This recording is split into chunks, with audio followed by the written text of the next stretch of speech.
I'm Representative Liz Linehan from the 103rd District, and I thank you for allowing me to testify this morning on House Bills 7309 and 7310.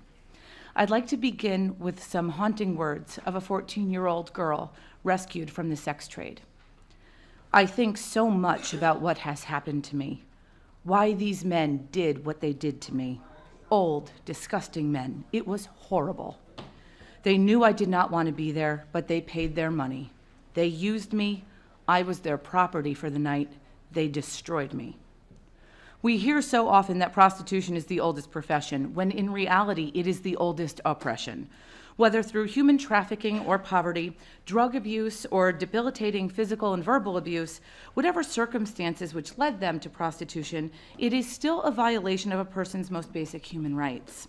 Survivors have called prostitution the choice made by those who have no choice, and no child ever truly can make that choice.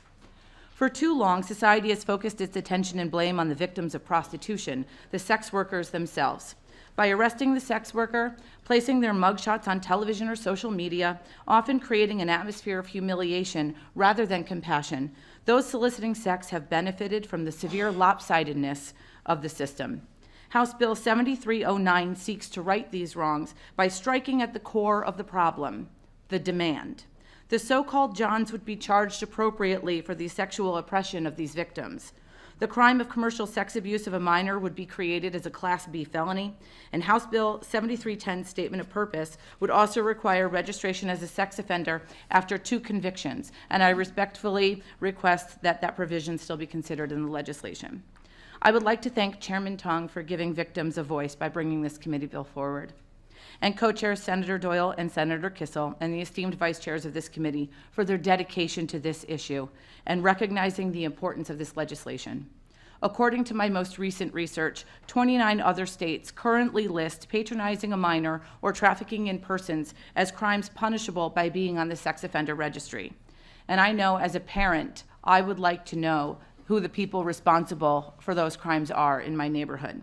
For Connecticut to remain a leader in human trafficking legislation, we must pass House Bills 7309 and 7310 out of committee, onto the floor, and into law.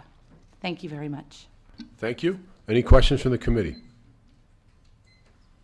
Representative Rabimbis. Thank you, Mr. Chairman, and good morning, Representative. Good morning. As a committee, we work in a bipartisan manner, so all of the leaders of the community, including myself as ranking member, work together with the chairs and the vice chairs in raising the bills that come before us. Just a question regarding this. Regarding registering for a sex offender, would you be providing any provisions where, considering the offense, that they would have some type of alleviation to come off the registry, or would this be permanent? I'd be open to the discussion. At this point, if we're talking about patronizing a minor and we're talking about the second offense, I really don't think they would need to come off that.